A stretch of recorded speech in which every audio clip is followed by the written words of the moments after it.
In attempting to throw light on some of the problems which cause anxiety to modern man, one must first decide to whom to address oneself. What with professional prejudice and educational bias, there are so many differences of culture and belief, such multiplicity of opinions and such divergent lines of approach, that it seems hard to find any common language. Aside from the great mass whose interests are limited to material cares and personal ambitions, many people today are troubled by a thirst for knowledge concerning the essential problems of life, or by the fact that their deepest aspirations remain unsatisfied. Both these anxieties are the result of uncertainty. The way is uncertain because the goal is uncertain. In either case, the solution would seem to lie in knowledge of the laws which condition life on earth and define its aim. The danger is that any such teaching would be taken for dogma and have its advocates and opponents, unless, of course, one could provide the proof of it. But the proof can only be found by individual experience. One is tempted, therefore, to offer the answer to an elite only. But how is the elite to be selected? An elite is always selected in relation to an aim. If your aim is the control of nations, then your elite will consist of military and economic magnates, and the directors of political policy. If the aim is to create a racial aristocracy, then the members will be chosen for their physical and intellectual prowess. If the aim is to attain the highest destiny of humanity, then the elite will be selected for the qualities required by that aim. This highest destiny has been exemplified in history by the appearance from time to time, in different races and civilizations, of certain great ones who have attained the highest point of human development. Their achievement may be regarded as fabulous or godlike, yet why did they appear to offer us the example of a suprahuman kingdom, or conditions as a possible aim?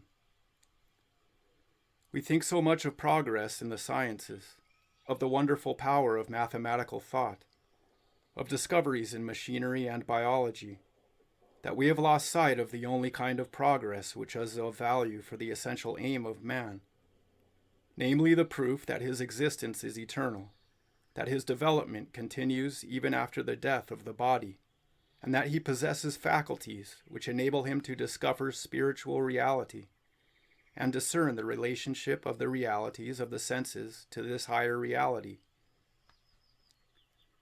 His power of thought may fill the intellectual man with pride and cloud the vision of his true destiny, but reality will take its revenge when some fortuitous development makes nonsense of the most artful deductions of professors, politicians, and psychologists. And its last revenge is taken at the moment of death, when the dying man, forced to abandon everything he has lived for, may well ask what he has profited by it all. Whether or not believing in survival, a man does feel the need for some continuation to justify his struggles and atone for his disappointments. But the belief in an afterlife, which can begin in this very existence by the attainment in some slight degree of that transcendent state which the sages have called the realm of the suprahuman. This belief is often rejected only out of a false timidity. Man would sooner die in the dreary belief of having wasted one's life than encounter the superior smile of the skeptic. Others have been attracted by techniques for acquiring what are called magic or psychic powers, which produce abnormal phenomena in the lower levels of life or matter, abnormal physical, emotional, or mental states. But in this, there is nothing of the suprahuman. The suprahuman realm is a state in which spiritual awareness predominates over psychological awareness of the lower levels, and where the universal prevails over the particular.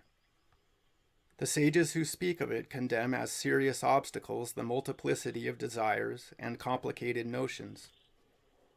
They do not speak of magical powers, but of the inherent abilities of the spirit when controlling matter. And they do not speak of willpower as a means to produce phenomena, but of the absence of violence, egoism, and hatred. For without these, our human and animal aggressiveness would no longer be dangerous. Each in his own language speaks of those elect beings who have acquired the qualities needed for entering on the superhuman realm, those who have been called, and those who have actually attained it, the elect.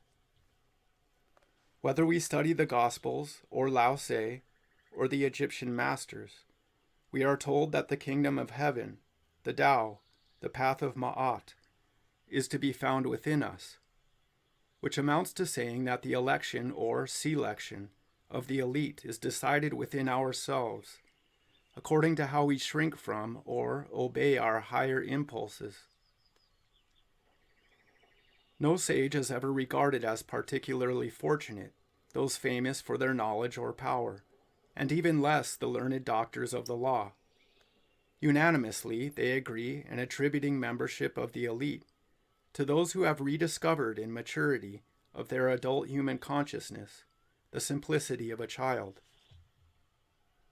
From what has been said, we could define the elite of humanity at present as consisting of those who have at least begun to become aware and critical of the present state of their consciousness, who are not satisfied with their animal humanity and aspire to something higher.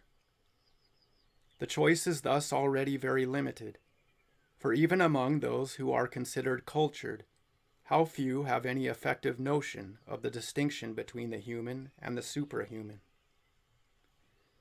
Many will not discover the difference until they are already upon the path, so this we cannot use as a basis for defining the elite, and such classification will be of little interest to those who have in them already the germ of the qualities required.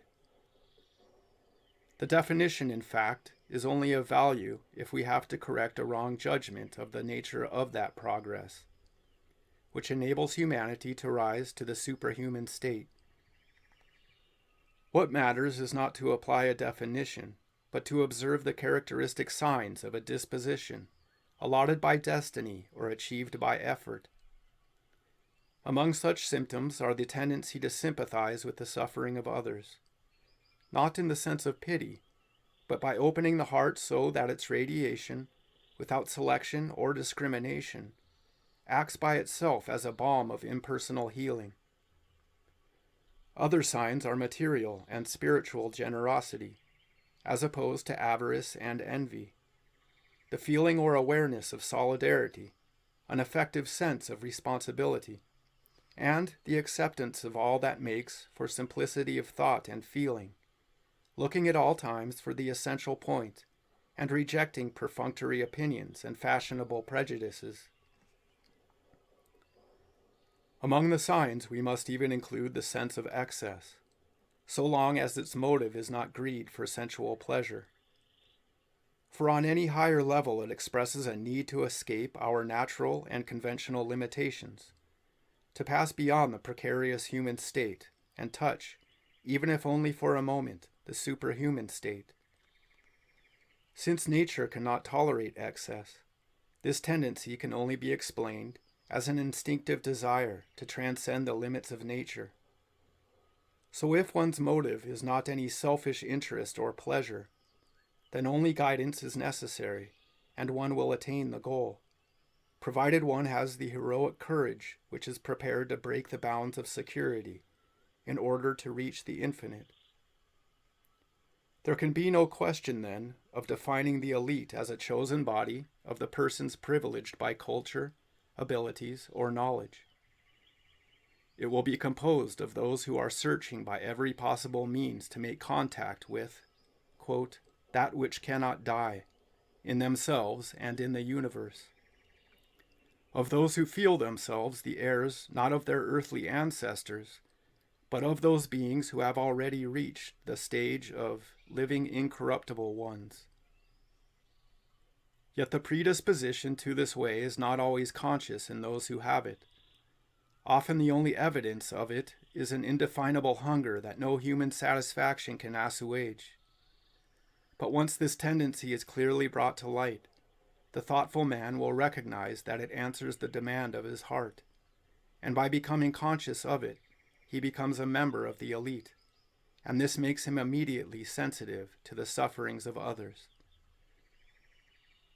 For the cause of these sufferings is egocentricity, which makes a man impervious to the vitalizing fire of the world, by wrapping him in that hard shell by which men cut themselves off from one another, like cells in a condition of sclerosis. When such people attempt to acquire wisdom, or mastery, or powers, their efforts only increase the thickness of their shell and the inflation of their ego. They may form a terrestrial elite, but they have no point of contact with the suprahuman realm, where personal shells are broken and knowledge is the fruit of communion with that which is. The distance between these two paths can be measured by saying that at their beginning there may be no more space between them than the thickness of a razor's edge, but their ends are as far apart as the earth's crust and the sun that warms it. The kingdom of heaven, that is, of the suprahuman, is liberation from the human by expanding beyond the limits of the personality. The powers thus attained are the miracles wrought by non-resistance and impersonal love. The firmament of the kingdom, its elite, is constituted by the simple in heart and thought.